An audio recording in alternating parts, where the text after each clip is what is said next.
우리가 세상에 살면서 이 늘 부족한 것이 느낌으로 옵니다.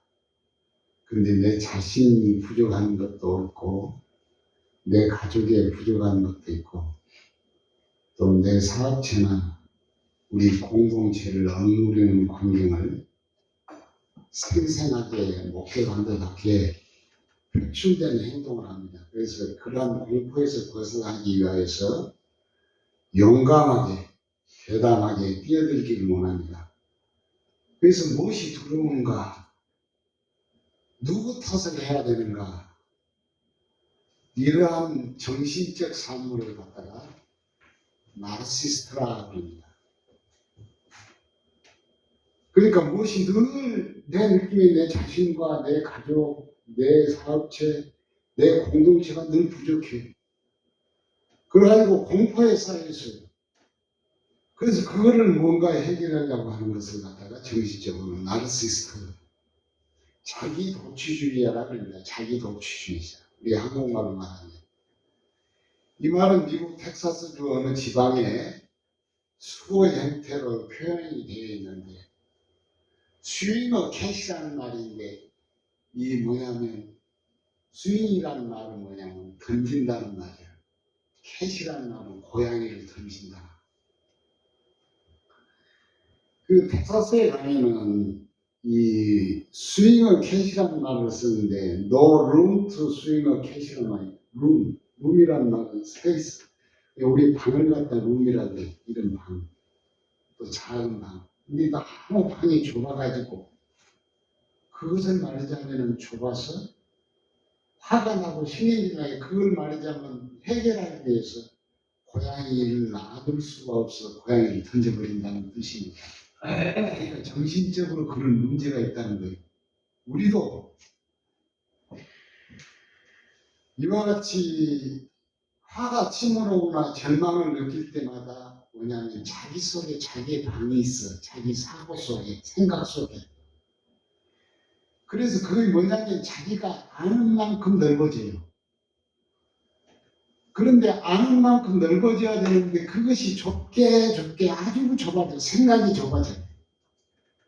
그래가지고 죄에 가까운 행동을 해요. 그래서 그런 행동을 하게 되면 화를 즉각적으로 내고, 또 아니면 그 주변에 있는 나와 싸움을 자주 하는 사람이 됩니다. 이런 사람은 오랜 친구를 절대 못 사귀니다. 그런 성격을 가진 사람. 이런 나르시스트의 그 병을 가진 사람은 친구를 절대 오래 못 사귀어요. 그 다음에 친구도 오래 못 사귀지만 신앙생활도 오래 못합니다. 직장도 사회 조직생활도 오래 못해요. 그래 조금 했다가 조금 하고, 교회도 다니다가 금방 하라고. 이러한 사람은 나르시스트적인 사람이라고 합니다. 제가 오늘 왜 이 말씀하냐면, 이 나르시스트라고 하는 말을 왜 사용하냐면, 이런 부모를 만난 사람이 있는데, 이 부모를 만난 사람이 이름이 누구냐면 김혜영입니다. 해바라기 할 때 해. 이 사람의 책을 봤는데 제가 너무 충격적이고 또 때로는 너무 감동적이었어요. 이 사람은 우리 한국 사람인데 나이가 많지 않아요. 1965년생. 지금으로 말하면 60살밖에 안 돼요. 지금 생존해 계십니다. 옛날 사람도 아닌데, 아버지는 뭐냐면 알코올 중독자고, 어머니는 우울증에 빠진 사람입니다. 그 사람의 이름이 김혜영. 이 사람이 태어나서 3일밖에 안 됐는데 아버지가 술을 취해가지고, 그때 당시는 뭐를 좋아했느냐면 딸보다 아들을 좋아했어. 그래서 술에 취해가지고는 와서 딸을 낳는데 딸이 너무 보기 싫어. 자기에게 행복을 줄 수 있는 그 아들이 아니에요. 술을 먹고 가가지고 그 어린아이 갓난아이 3kg도 안 되는 딸을 발로 세게 차보니까 그 딸이 확 튕이 쳐가지고 벽에 부딪혀가지고 척추 장애가 되어버렸어.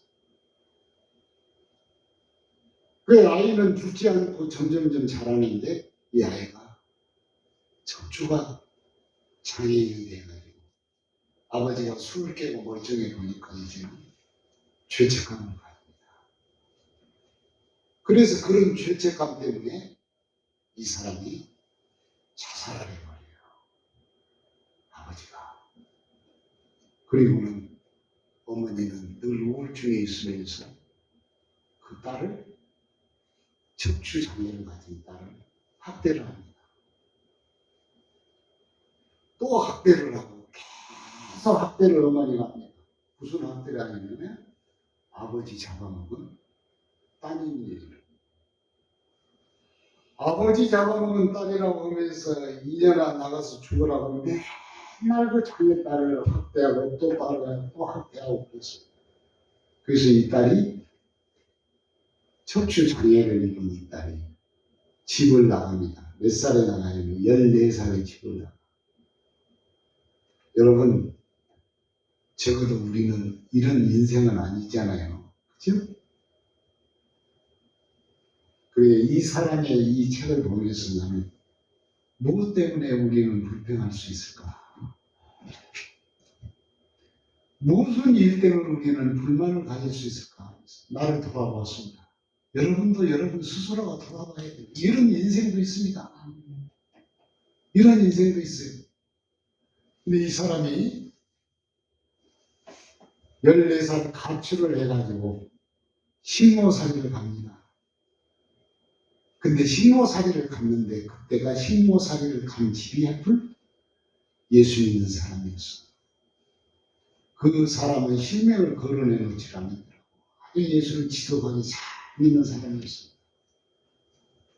근데 지금 가운데 있는 사람이 김혜연이라는 사람입니다. 저 그림 속에 피부의 가운데 있는 그 사람. 척추가 부러졌기 때문에 성장하지 않아요. 키가 얼마냐면 1m 34cm밖에 못 자랍니다. 근데 식모살이를 하다가 주인이 예수 믿는 사람이라 교회를 따라나가기 시작합니다. 근데 보니까 이 김혜영이라는 이 척추 환자는 너무 영리한 거예요. 이 주인이 예수 믿는 사람 눈에 보이기는 이렇게 세상을 살아가기에 너무 앞이 캄캄하더라 이 말이에요. 식모살이만 할 수가 없잖아요. 일평생. 영리하니까. 그래서 무엇을 가르치냐면 그때에 편물 기술을 가르칩니다. 그때 당시에 편물 기술이 아주 우리나라 세계적으로 아주 최고 유행이었습니다. 그런데 돈을 주고 펜물 기술을 배우면서 열심히 주인이 가서 또 펜물 기술을 배우라 펜물 기술을 하니까 열심히 배워가지고 2년 반 만에 1984년도에 우리나라의 펜물 기술에 금메달을 땄습니다. 펜물 대회에 나가가지고. 그리고 1985년 그 다음에 국제 기능대회에서 1등을 해요, 이 사람. 그래서 당시 나이 19살인데 그리고 나서는 예수를 열심히 전도합니다. 친구들에게 만나는 사람마다 예수를 전도해요.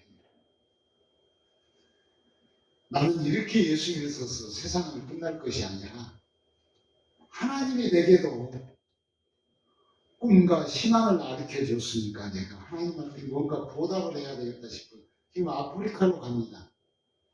여기 보츠와나라고 하는 아프리카인데 이건 서쪽에서도 굉장히 남부지방입니다. 그곳에 가서 선교 일을 합니다. 빅토리아 폭포가 있는 곳인데 빅토리아 폭포는 이 남아프리카, 서남아프리카에 있는 세계에서 3대 폭포 중에 하나입니다. 첫 번째는 뭡니까? 미국에 있는 나이아가라 폭포.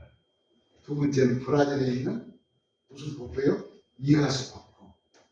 세 번째는 아프리카에 있는 빅토리아 폭포. 이 빅토리아 폭포가 있는 곳에 가서 이분이 선교 활동을 하는데 몇 년 동안 하냐면 14년 동안 해요. 그런데 자기는 학력이 없잖아요. 그래요, 안 그래요? 배우는 것이 없어. 졸업장이 없어. 그곳에서 공부를 합니다. 검정고시를, 초중고등학교를 검정고시를 패스를 해요. 그래요. 이 보츠와나에 가서 선교를 하는데 저 사람들은 뭡니까? 영어권이에요. 그러니까 영어를 공부하기 시작해요. 그런 세월을 14년 동안 보냈는데 14년 후에 미국 크리스찬 투데이라고 하는 어마무시한 큰 신문 그 업체에 와서 너는 참 하늘의 천사 같은 사람이다. 그래가지고 인터뷰를 합니다. 청년의 전변으로 나옵니다. 이런 사람이 있다. 그것을 알고 나서 콜롬비아 대학에서 이 사람을 초청을 합니다. 콜롬비아 대학은요, 얼마나 미국에서 유명한 대학이냐면 정말로 세계적인 아이비리그 대학입니다. 하버드 같은 똑같은 대학이에요. 엄청나게 좋은 대학입니다. 그곳에 가서 다음 그림을 보면은 저기에 보면은 석사학위를 받아요. 이분이. 하나님은 비록 이 사람이 척추 환자이지만 1m 34cm지만 하나님이 그와 함께 동행합니다. 예수 믿는 가정을 갖죠. 선교사를 가가지고 졸업장을 따게 하죠. 그 다음에 또 뭘 합니까? 이 사람은 거기에서 공부를 하고 그 사람은 영어를 공부하게 하시고 그 다음은 이렇게 하나님께서 이 세계적인 석학들이 우리 아이들이나 우리 자녀들도 이 부러워하는 학교입니다. 정말로 최고로 좋은 학교입니다. 거기에서 석사학위를 받았어요. 그런 다음에 지금은 박사학위를 받아가지고 한국의 현지 교수입니다. 하나님은 우리를 하나님이 단순하게 우리를 부르신 것이 아니라 하나님은 우리를 사용하신다는 말씀입니다. 그래서 2012년에는 우리나라에서 국민훈장 노란장을 받았어요. 그 다음에는 뭐냐면 이 사람이 책을 썼는데 굉장히 감동적이 되었어요. 첫 번째 뭐냐면 책을 썼는데 잠시 쉬었다가도 괜찮아. 맨 처음에 쓴 책입니다. 잠시 쉬었다가도 괜찮아. 늦지 않았어. 왜 그렇게 서두르냐 이 말입니다. 쉬었다가도 괜찮아. 두 번째 책은 당신도 언젠가는 빅풀을 만날 거야. 빅풀이라는 것은 아까 뭡니까? 우리가 폭포였던 빅토리아 폭포, 그런 폭포를 만날 수 있을 거야. 그러면서 꿈과 소망을 하나님께서 너희에게 예수 믿는 사람들에게 이렇게 인도하실 것이라는 것을 자기가 저기에서 고백을 합니다.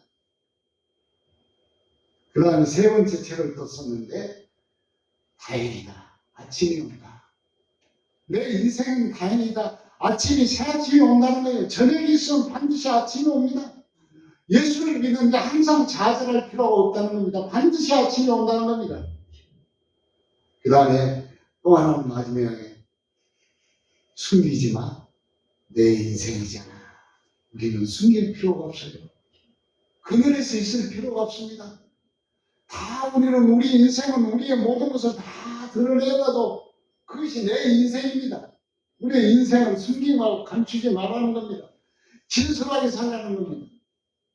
거짓으로 살지 말라는 겁니다.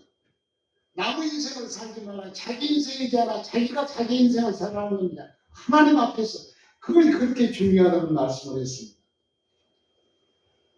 오늘 말씀에 보니까 마태복음에는 복음서입니다. 마태복음. 복음서는 마태, 마가, 누가, 요한, 복음이라는 말을 썼어요. 복음이라는 말을 썼습니다. 오랫동안 신앙생활에도 복음이 뭡니까? 복음이 뭐더라? 40년, 50년 동안 신앙생활에도 잘 몰라. 어떤 목사님한테는 어떤 신학을 했던 분들한테 복음이 뭡니까, 목사님? 복음이라는 것이 뭐 이런 거 아닙니까? 얼렁뚱땅에 그냥 시간을 보내고 그냥 대충 말을 합니다.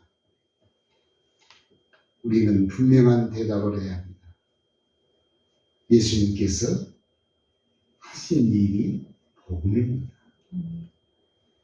마태복음, 누가복음, 요한복음, 마가복음, 이 사복음이라는 것입니다. 사복음. 그래서 이것이 복음인데 예수님이 하시는 일을 갖다가 복음서라, 복음이라 합니다. 그럼 예수님이 뭐를 했어요? 뭘 했습니까? 그 성경 여기를 간단하게 말하면 뭘 했었어요? 오셔서 무슨 일을 하셨습니까? 첫째는 우리에게 눈을 고치셨어요. 눈을 고쳤습니다. 왜 눈을 고쳤습니까? 예, 우리는 세상을 보도록 눈을 고쳤고, 두 번째는 하나님의 나라를 보기 위하여 눈을 고쳤어요. 우리의 눈은 안 보여. 영안의 눈을, 육신의 눈, 영안의 눈으로 고쳤어. 신앙의 눈, 지성의 눈, 그 말씀의 눈을 그 계시를 지난주에 말씀하셨죠. 창문을 열어가지고 바깥을 볼 수 있는 계시의 눈을 우리에게 그 신앙의 눈을 주셨단 말입니다. 눈을 고치셨어. 두 번째는 무엇을 했느냐면 우리에게 귀를 고치셨어요. 귀를. 세상에는 이 착다운 이야기들과 진리 같은 이야기들, 거짓 진리 같은 이야기들이 많이 있습니다. 그래서 진리의 귀를 듣기 위하여 귀를 고치셨어요. 예수님께서. 참된 말씀 복음의 귀를 듣기 위하여 계시적 음성 그걸 듣기 위하여서 귀를 고치셨어요. 예수님께서. 뿐만 아니라 예수님은 죽은 자를 살리셨어. 우리는 얼마나 안주에 안 있으면 다 죽을 사람입니다. 안 죽을 사람이 한 사람도 없어.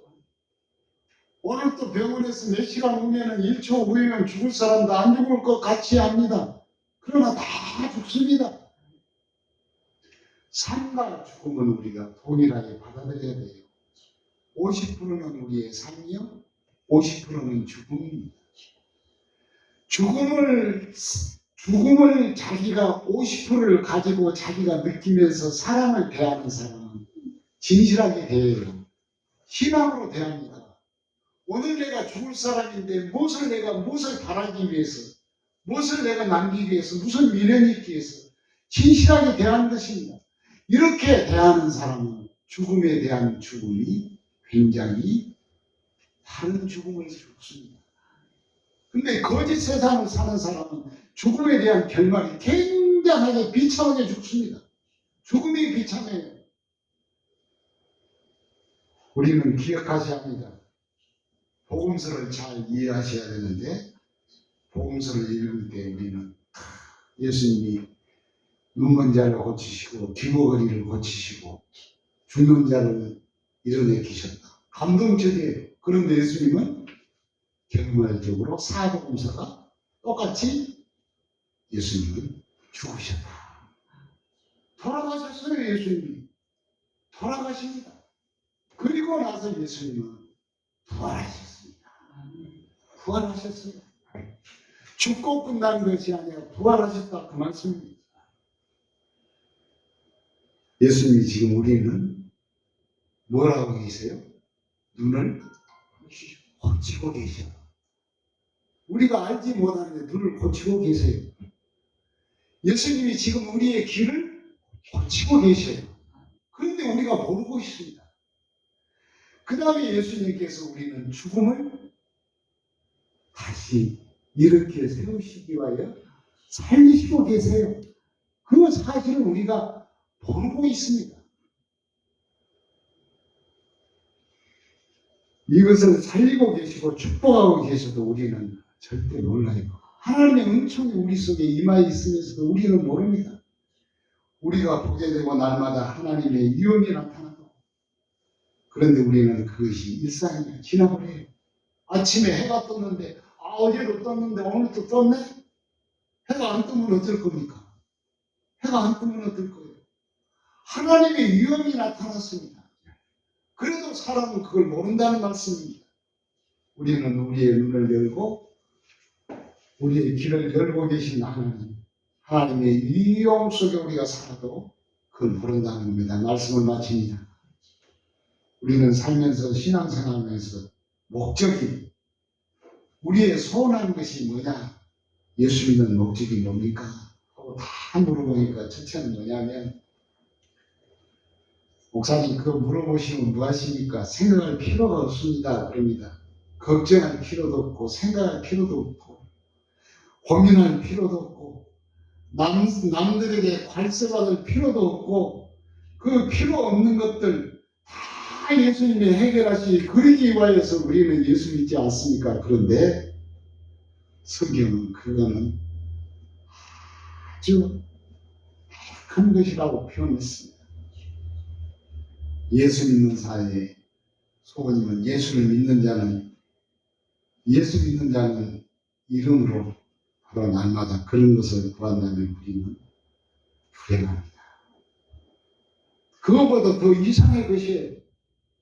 하나님과 동행하면서 살고 하나님이 나를 고치시고 길을 열고 눈을 뜨게 하시는 하나님, 죽음에서 나를 일으키시는 하나님, 동행하시는 하나님, 그 하나님을 이 김혜영 씨라고 하는 사람이 압니다. 발견하게 됩니다.